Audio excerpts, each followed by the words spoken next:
नमस्कार, मैं भरत आपका स्वागत करता हूँ डीएनए झारखंड में। चले जानते हैं आज की छोटी बड़ी खबरों को। एचईसी के अधिकारियों को 15 महीने से नहीं मिल रहा वेतन, परिवार चलाने के लिए कई ने खोली चाय पकौड़ी की दुकान। कुछ साल पहले भारतीय अंतरिक्ष अनुसंधान संगठन इसरो के लिए लॉन्च पैड बनाने वाले सार्वजनिक क्षेत्र के उपकरण हैवी इंजीनियर कॉरपोरेशन एचईसी के लगभग 1300 कर्मचारियों को 1 साल से अधिक समय से वेतन नहीं मिला है। कर्मचारियों ने इस मुद्दे को जल्द समाधान नहीं होने पर अदालत का रुख करने की चेतावनी दी है। कर्मचारियों ने आरोप लगाया कि इस स्थिति के कारण वे अपने बच्चों के स्कूल के फीस का भुगतान नहीं कर पा रहे हैं या परिवार के बीमार सदस्यों का इलाज नहीं कर पा रहे हैं। साथ ही इनमें से कुछ ने फल या चाय बेचने का काम शुरू कर दिया है, जिनमें अधिकारी भी शामिल है। एचईसी कर्मियों और अधिकारियों ने अपनी लड़ाई लड़ने के लिए एक संयुक्त मंच एचईसी अधिकारी एवं कर्मचारी जन कल्याण संघ का गठन किया है। झारखंड ने 5 राज्यों में आंदोलन की दी चेतावनी, बोले मारांग बोरो की रक्षा आदिवासी अस्तित्व और पहचान के लिए जरूरी। पुरुलिया में बुधवार को प्रेस वार्ता करते हुए पूर्व सांसद सालखन मुर्मू ने आदिवासी हित में रेल व सड़क जाम आंदोलन की चेतावनी दी है। उन्होंने कहा कि उनकी मांगे नहीं मानी गई तो 5 राज्यों में चक्का जाम आंदोलन चलाया जाएगा। सालखन मुर्मू ने कहा कि झारखंड के पारसनाथ पहाड़ आदिवासियों के ईश्वर मारांग बोरो वास करते हैं। हेमंत सरकार ने 5 जनवरी को भारत सरकार को भेजे पत्र के द्वारा इसे जेडीओ को सौंपने का काम किया है। उन्होंने कहा कि इस मामले पर आदिवासियों के पक्ष में मुख्यमंत्री ने बिल्कुल दरकिनार कर दिया है। दुनिया भर के आदिवासियों के साथ बड़ा धोखा किया है। यह आदिवासियों के लिए अयोध्या के राम मंदिर से कम महत्वपूर्ण नहीं है। मारांग बोरो की रक्षा आदिवासी अस्तित्व, पहचान और हिस्सेदारी की रक्षा है। झारखंड में रेल परियोजनाओं को गति देने के लिए केंद्र और राज्य ने बनाया संयुक्त कॉरपोरेशन। झारखंड में रेल कनेक्टिविटी बढ़ाने और रेलवे परियोजनाओं की गति को बढ़ाने के लिए केंद्र और राज्य सरकार ने संयुक्त रूप कॉरपोरेशन बनाया है। गणतंत्र दिवस के मौके पर राज्यपाल रमेश बैस ने उसकी घोषणा की। झारखंड के राज्यपाल रमेश बैस ने कहा कि राज्य में रेल, सड़क और वायु परिवहन को विकसित करने के लिए सरकार की ओर से लगातार कई कदम उठाए जा रहे हैं। राज्य में रेल कनेक्टिविटी बढ़ाने एवं नए रेलवे परियोजनाओं को गति देने के लिए झारखंड सरकार और रेल मंत्रालय द्वारा संयुक्त रूप से Jharkhand rail infrastructure development corporation limited का गठन किया गया है। देवघर एयरपोर्ट के संचालन से संथाल परगना देश के दूसरे हिस्सों से सुगम एवं तीव्र यातायात व्यवस्था से जुड़ गया है। भारत सरकार की उड़ान योजना के तहत शीघ्र ही जमशेदपुर से कोलकाता के बीच सीधी उड़ान सेवा प्रारंभ होगी। कोल्हान के जंगलों में छिपा है 1 करोड़ का इनामी नक्सली मिहिर बेसरा। बौखलाहट में उग्रवादी प्लांट कर रहे आईडी बम। झारखंड में जारी नक्सल विरोधी अभियान को आसितत कामयाबी मिली है। ऑपरेशन ऑक्टोपस के तहत Jharkhand police, CRPF, cobra battalion और झारखंड जगुआर की संयुक्त टीम के साझा प्रयास से नक्सलियों को किसी खास इलाके में संयुक्त हो जाने पर मजबूर हो जाना पड़ रहा है। पिछले ही साल सितंबर माह में झारखंड और छत्तीसगढ़ के सीमा पर स्थित बूढ़ा पहाड़ को नक्सलियों के चंगुल से आज़ाद कराया गया। अब ऐसे में नक्सली पश्चिम सिंहभूम के कोल्हान के जंगलों में पनाह लेने को मजबूर हुए हैं और उनकी हालिया गतिविधियां बताती है कि सुरक्षा बलों की कामयाबी से उनमें खींच पैदा हुई है। सुरक्षा बलों द्वारा चलाए गए अभियान के दौरान आईडी ब्लास्ट इसकी पुष्टि करते हैं। झारखंड के पलामू जिले में तेज रफ्तार वाहन की टक्कर से 4 लोगों की मौत, मरने वालों में बच्चे शामिल। झारखंड के पलामू जिले में गुरुवार शाम एक तेज रफ्तार वाहन ने कम से कम 4 लोगों को कुचल दिया, जिससे उनकी मौत हो गई। पुलिस ने यह जानकारी दी। यह घटना राज्य की राजधानी रांची से करीब 190 किलोमीटर दूर नौडिहा इलाके में हुई। पलामू के पुलिस अधीक्षक चंदन कुमार सिन्हा ने बताया कि अब तक उपलब्ध जानकारी के अनुसार 4 लोगों की मौत हुई है। बताया जा रहा है कि उनमें से ज़्यादातर बच्चे हैं। हम इसकी पुष्टि करने की कोशिश कर रहे हैं। उन्होंने बताया कि मृतक एक समारोह में जा रहे थे जब 4 पहिया वाहन ने उन्हें कुचल दिया।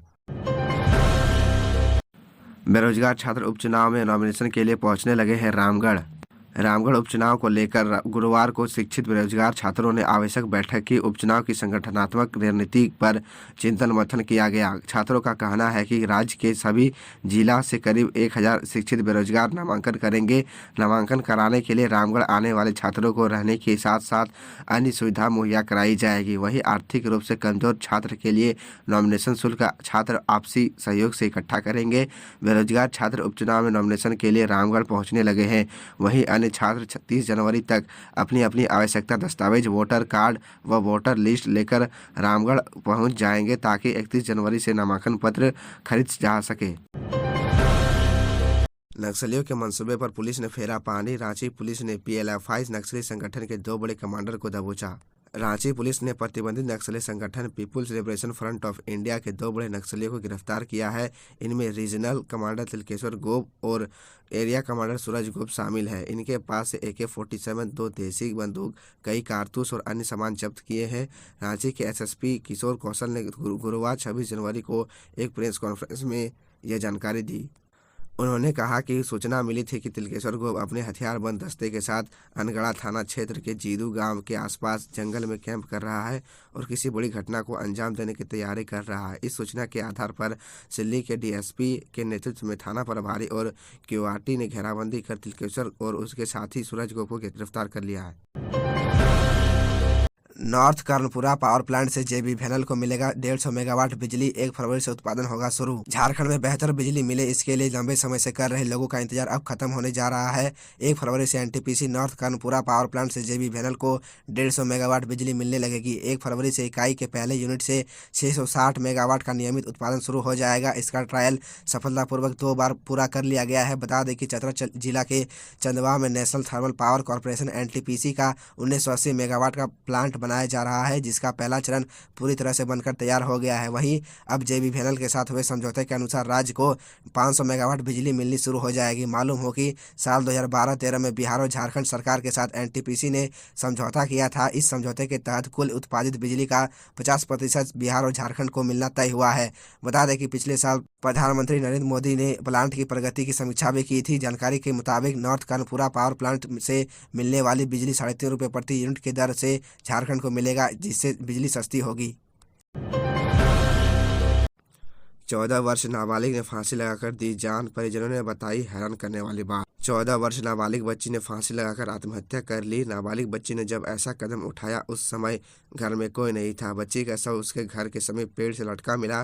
मामला झारखंड के गढ़वा जिले के कतार थाना क्षेत्र अंतर्गत कुशवानी गांव स्थित बसकटिया टोला का है। मृतक की पहचान फुलझड़ी कुमारी के रूप में हुई है। परिजनों का कहना है कि नाबालिग बच्ची मानसिक रूप से स्वस्थ नहीं थी और पहले भी जान देने का प्रयास कर चुकी थी। गुरुवार को घर में अकेले थी और इसी दौरान इसे मौका मिल गया। परिजनों ने बताया कि जब वे घर आए तो फुलझड़ी को फांसी से लटका पाया। परिवार वाले आनन फानन में बच्ची को अस्पताल ले गए, लेकिन तब तक बहुत देर हो चुकी थी। नाबालिग बच्ची द्वारा आत्महत्या कर लिए जाने की जानकारी मिलते ही पीएसआई कृष्णा उराव एवं एसआई उस्मान शेख दल बल के साथ घटनास्थल पर पहुंचे। शव का पंचनामा कर पोस्टमार्टम के लिए गढ़वा भिजवाया। बदला मौसम का मिजाज। जनवरी में गर्मी ने दोहराया 3 साल पुराना इतिहास। सर्दी का महीना चल रहा है, लेकिन रांची सहित झारखंड के कई शहरों में गर्मी लग रही है। जनवरी महीने में गर्मी ने रांची में इस दशक के सबसे अधिकतम तापमान के रिकॉर्ड की बराबरी भी कर ली है। इससे सबसे पहले वर्ष 2019 में यही तापमान दर्ज किया गया था। दरअसल 25 जनवरी को रांची का अधिकतम तापमान सामान्य से बहुत ज़्यादा दर्ज किया गया। यह जानकारी रांची के बिरसा मुंडा एयरपोर्ट स्थित भारत मौसम विभाग IMD के मौसम केंद्र ने 26 जनवरी को दी। मौसम केंद्र के सहायक मौसम वैज्ञानिक अभिषेक आनंद के अनुसार 25 जनवरी 2023 को रांची का अधिकतम तापमान 31 डिग्री सेल्सियस दर्ज किया गया। बताते चले कि जनवरी माह के लिए यह तीसरा सबसे अधिक तापमान है। वहीं 26 जनवरी को रांची का अधिकतम तापमान में कमी आई। 28.4 डिग्री अधिकतम तापमान दर्ज किया गया। तो यह थी झारखंड की टॉप बड़ी खबरें, और इसी तरह झारखंड की छोटी सी बड़ी खबरों को देखने के लिए आप हमारे चैनल DN न्यूज़ झारखंड को सब्सक्राइब कर ले और बेल आइकन को प्रेस कर ले, जिससे आपको झारखंड की हर छोटी बड़ी खबरों की अपडेट आप तक पहुंचता रहे।